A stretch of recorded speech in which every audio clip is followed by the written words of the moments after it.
านกาบแก้วธรรมวงศ์เป็นนักเขียน นักเว้าสร้างแรงบันดาลใจ เป็นที่ปรึกษาวิทยากร ฝึกอบรมในหลายหลักสูตรที่เกี่ยวกับความสุข ความสำเร็จธุรกิจ และการพัฒนาตนเองให้หลายกว่า100องค์กร ทั้งภาครัฐและเอกชนทั้งภายในและต่างประเทศ การศึกษา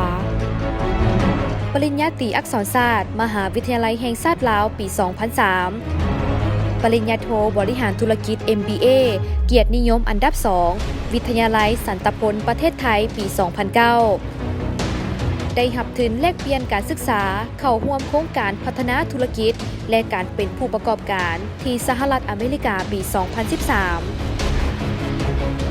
ได้รับทุนแลกเปลี่ยนการศึกษาเข้าร่วมโครงการบริหารบุคลากรที่ประเทศญี่ปุ่นปี 2014 อาชีพหลักรองประธานบริษัทพัฒนาวิทยาศาสตร์เทคโนโลยีลาวจำกัด อาชีพสำรองอดีตครูสอนวิชาการตลาดและบริหารธุรกิจที่สถาบันรัตนบริหารธุรกิจเป็นเวลา 6 ปี อดีตรองเลขาธิการสมาคมนักธุรกิจหนุ่มแห่งชาติลาว 3 ปี วิทยากร นักเว้าสร้างแรงบันดาลใจเป็นเวลา 10 ปี เคยปาฐกถาให้หลายกว่า100องค์กรทั้งภาครัฐและเอกชนทั้งภายในและต่างประเทศเช่นกระทรวงพลังงานและบ่อแห่กระทรวงโยธาธิการและขนส่งศูนย์กลางสาวดุมรัฐวิสาหกิจไฟฟ้าลาวบริษัทเบียร์ลาวบริษัทลาวโทรคมบริษัทลาวโตโยต้าธนาคารร่วมธุรกิจลาวเวียดมหาวิทยาลัยแห่งชาติและมหาวิทยาลัยขอนแก่นประเทศไทยผลงานการเขียนปึ้มผลงาน30กว่าเล่มทั้งประเภทบทความอัตชีวประวัติ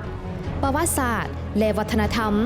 ฝ้าหลังฝนค้นสู่ชีวิตชนะเลิศรางวัลแม่น้ำของปี 2018 ประธานไก่สอนพรหมวิหารพรหมสีด้าน เจ้าแม่สีเมืองประวัติศาสตร์วัฒนธรรมลาวไทยประวัติวัดและพระธาตุเจดีย์ที่สำคัญอยู่ประเทศลาว200แห่ง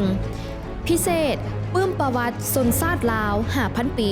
วิเคราะห์เจาะลึกประวัติศาสตร์ตอนต้นของลาว ไทย และจีน การช่วยเหลือสังคม